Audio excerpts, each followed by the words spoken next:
Souvenez-vous l'accord historique qu'il a soutenu pour installer un putschiste au pouvoir. Oui, le fils Kaka Déby, qui à la mort de son père Idriss Déby Itno, a piétiné la Constitution, a superbement ignoré les dispositions juridiques et arraché le pouvoir.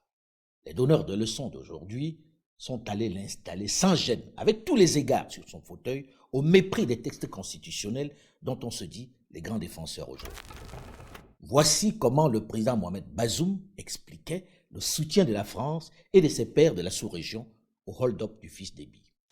Le pays était agressé de l'extérieur, on le sait, et n'étant pas sûr de la cohésion de l'armée, de l'état de son moral, de ses capacités à faire face à cette situation, si c'est la Constitution dans sa lettre qui devait être appliquée, il y avait des risques que ce pays, qui constitue un pôle de stabilité dans notre zone, bascule aussi dans l'instabilité. Même si nous devrions considérer qu'il s'est agi d'un coup d'État, la raison commande que nous fassions le pari que, à la faveur de cette transition pour laquelle nous avons exprimé notre point de vue et demandé de faire les choses conformément à un certain nombre d'objectifs qui nous ont été promis et sur lesquels nous sommes en train de marcher, qu'on envisage donc une transition qui permette un dialogue et qui fasse en sorte que le Tchad ait peut-être un nouveau départ.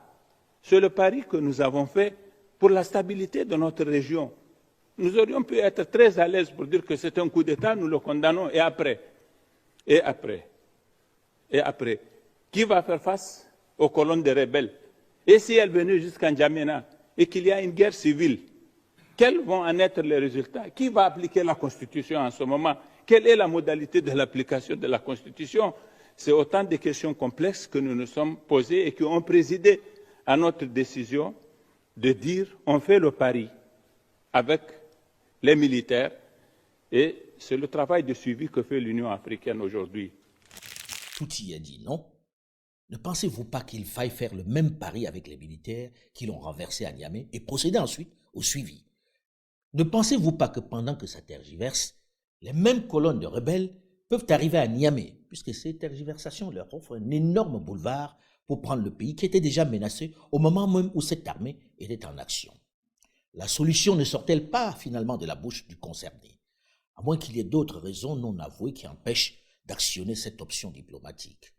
Dans ce cas, ceci laisse libre cours à toutes les spéculations que certains trouvent farfelues, mais qui valent leur pesant d'or, comme la forte influence de Paris et de Washington pour que les militaires ne gardent pas le pouvoir et que la très opportuniste Russie en profite pour s'installer dans ce qui est considéré comme un bastion du bloc occidental dans le Sahel.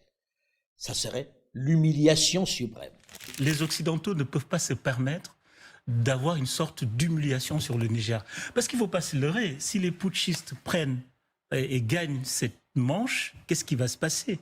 Le scénario de l'humiliation est fort probable. Le scénario du basculement vers le camp russe est fort probable. Et on va en parler longuement. Imaginons tout simplement la plus grande base des États-Unis au Sahel, partir et puis être pris par Wagner du point de vue symbolique.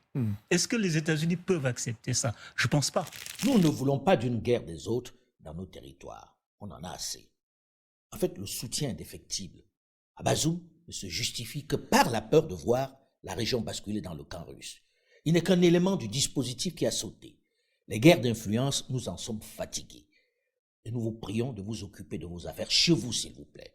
Mais nos dirigeants doivent comprendre qu'ils jouent désormais leur vie et leur avenir avec les choix qu'ils font. Avec une opinion publique qui n'est plus conditionnée par les médias internationaux, qui pensent et interagissent désormais de façon plus continentale. Ils doivent faire comprendre à leurs commanditaires qu'ils ont perdu la main et qu'ils risquent gros en se mettant à dos leur peuple. Il est urgent de négocier pour sortir